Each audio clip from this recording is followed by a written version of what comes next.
March 1st, 2026, 1:47 Tehran time.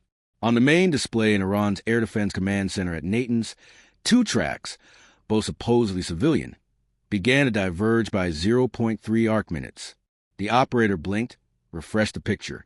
The gap climbed to 0.7.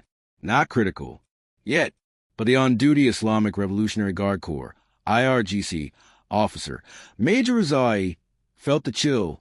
This wasn't a GPS glitch. Someone was already here.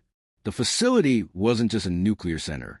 It was the heart of Iran's uranium enrichment program. Thousands of IR-6 and IR-9 centrifuges in underground halls, down 80 meters deep beneath reinforced concrete and rock. Officially, it was a peaceful research complex.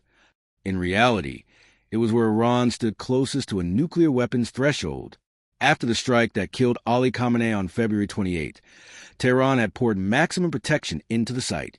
S-300 PMU-2, Bavar, 373, early warning radars, mobile SAMs, patrol drones. But Israel didn't wait.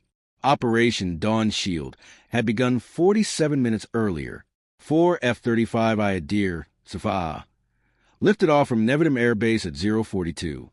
They kept their radars dark, ignored IFF queries. Ultra-level flight along the Iraq-Iran border, with refueling from a KC-707 in a neutral air corridor. Behind them came two Gulfstream G550 aircraft packed with electronic warfare gear and decoys. Farther back, a formation of F-15I carrying Popeye turbo missiles, able to deliver a 900 kilograms penetrating warhead. At 1:12, Unit 8200 triggered the final phase. A virus implanted months earlier through a supply chain route activated. The S-300 radar started showing clear skies in sector 240 to 280 degrees. Iranian operators saw normal traffic on their screens. In reality, the 4 F-35s were already 80 kilometers from the target. 139. II Harib and U-Vision Hero, 120 loitering munitions, launched from Azerbaijan and from an Israeli Boeing 707 platform, entered the engagement zone. They carried false signatures mimicking F-16s and civilian aircraft.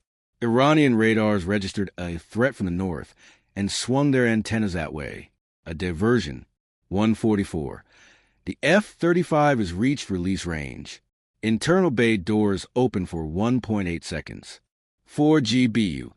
28 bunker busters. 2,100 kilograms laser-guided penetrators, dropped free. After them came two Popeye turbos with penetrating warheads. Not a single active emission. At Natanz, Major Rizai caught a brief glint. Something flickered. He hit the alarm. Sirens wailed. Air defense crews swung launchers into position. But it was too late. 147. The first GBU, 28 punched into the roof above the main centrifuge hall, through 6 meters of concrete and 14 meters of rock, detonating at 42 meters depth. The shock wave ripped down corridors, shredding pipes, cables, centrifuges. The second and third GBU-28 struck ventilation shafts and emergency exits. The fourth hit the power block. The Popeye turbos finished the underground halls. One collapsed the main access portal. The other destroyed a backup cooling reactor system. Within 9 minutes of the first impact, Natanz became a smoking crater. Underground halls collapsed. Thousands of centrifuges were destroyed. Power failed. Radiation rose, but not catastrophically. The Israelis had chosen precision effects to avoid a massive release. By 1:56, the F-35s were already westbound, still without lighting a radar. Iran's S-300 batteries fired 14 missiles. None found the target. Radar saw only phantoms. Major Rizai stood in the command center, staring at empty screens. We didn't see them. Contact with Tehran was gone. At 2:03, Israel issued an official statement. The threat of nuclear terrorism has been neutralized. The desert around Natanz began to collect ash. 150. In an 80-meter deep bunker, centrifuge engineer Ali Hosseini felt the floor sway. The lights flickered. Earthquake? He asked his partner. But the sirens were already howling. A second later, the link to the surface died. Ventilation stopped. Air pressure dropped. Somewhere above, a dull impact. The first GBU-28 punching through the roof. The Israelis didn't gamble. They knew Natanz layout better than many Iranian generals. Mossad intelligence plus satellites plus inside sources. Years of work. The Unit 8200 virus didn't just blind radars. It also killed backup comms, fire suppression, even autonomous generators. By the time the bombs arrived, the complex was already blind and deaf. The F-35s came in from different directions. One aircraft released a laser-guided GBU-28 using designation from a drone loitering at 12 kilometers altitude. A second delivered a Popeye turbo with inertial/satellite guidance. The third and fourth duplicated strikes on the same points. The main hall, power block, ventilation. Each weapon's penetration was described as up to 30 meters of concrete plus 60 meters of soil. The explosive fill was optimized to maximize internal spall within enclosed volumes. 151, the first detonation. The shock wave raced down corridors at the speed of sound. Centrifuges spinning at 100,000 revolutions per minute tore free amounts. A cascade followed. Pipes burst, UF-6 leaked, fires began. People inside died instantly from overload and collapse.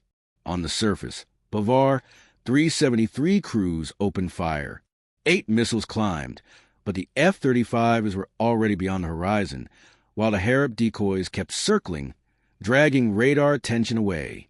One Bavar missile shot down an Iranian recon drone. Another vanished into empty sky. 153, the second wave of impacts. The Popeye turbos drove into breach points opened by the GBU-28s. Their warheads detonated at 55 to 70 meters depth. The underground halls folded like a house of cards. Decks collapsed, burying thousands of centrifuges and reserve uranium stocks. In Tehran, an IRGC general tried to reach Natanz. The lines were dead. Satellite imagery showed only smoke and fire. "It's Israel," he said quietly. They did what they promised. The Israeli F-35 has continued westward. No active emissions, no replies to Iranian radar queries. They dissolved into the night like ghosts. At Natanz, fire reached chemical storage. Secondary explosions followed, one after another. Flames rose 200 meters. Radiation climbed 12-fold, but locally, the release remained contained. 156, the last aircraft exited the air defense envelope. The operation lasted 9 minutes from first impact to egress. Natanz was dead. 159. In Natanz bunker, surviving engineers tried to start emergency generators. No lights. The air turned heavy. Pressure kept dropping. One of them, 29-year-old technician Mehdi, dialed his wife. The call failed. He sat on the floor and cried. On the surface, IRGC rescuers drove toward the crater. Smoke rose in a pillar. Asphalt temperature, 400 degrees Celsius. Access roads had collapsed. First vehicles bogged down in impact pits. Radiation approach, 1,200 microwinkins per hour. Rescuers in heavy suits pushed forward. In Tehran, an emergency meeting. An IRGC general. "We've lost Natanz." Completely. Satellite images showed the main hall as a crater 180 meters wide. Ventilation shaft destroyed. Power grid annihilated. Centrifuges reduced to scrap. At 2:11, Israel issued a formal statement. In response to continued threats against Israel and attempts to build nuclear weapons by the regime in Tehran, the Israeli Air Force conducted a precision operation to neutralize a key facility at Natanz. The threat has been eliminated. Civilian losses are minimal. Iran answered 40 minutes later. The Zionist regime has committed an act of aggression. We will respond at a time of our choosing. But internally, they understood they had little left to respond with. Missile and drone stocks were depleted after earlier exchanges. Air defense had shown complete helplessness. The world woke up in shock. Oil jumped 14%. United Nations called an emergency session. United States. We did not participate, but we support Israel's right to self-defense. Saudi Arabia and United Arab Emirates stayed silent, quietly relieved. At Natanz, fires burned into morning. Rescuers recovered 47 bodies. Hundreds more were missing under rubble. Radiation stabilized, but an exclusion zone of 5 kilometers was declared. The Israeli F-35 is landed at Nevatim at 4:20. Pilots climbed out without smiles. Task complete, the lead reported. The base commander shook their hands. You just changed history. The fourth warning arrived in the morning, wearing the shape of silence. By 8:30 on March 1st, 2026, a smoke column 3 kilometers high hung over Natanz. Satellites logged thermal anomalies. Iranian media claimed a technical incident at the Natanz facility. No casualties. An hour later, the truth surfaced. 214 dead, the site destroyed. Tehran admitted. The Zionist regime carried out a strike. Protests flared across cities, some mourning, others shouting. Was our air defense? The regime imposed a curfew. Israel didn't celebrate publicly. The prime minister said, "We did what we had to do. There will be no more nuclear threat from this regime." Behind the scenes, jubilation. Operation Dawn Shield entered textbooks. The U.S. and Europe imposed new sanctions. Oil held at $128. Gulf monarchies quietly thanked Israel. Iran began a purge inside the IRGC. Generals responsible for Natanz air defense disappeared. A new commander promised, "We will rebuild the program, and we will respond." But everyone understood Natanz was dead. The centrifuges were destroyed. Stocks of highly enriched uranium were buried under rubble. The nuclear threshold had been pushed back for years. Across the desert around Natanz, the wind carried ash. Sand filled the craters. The clock restarted. But now it was ticking for a new world.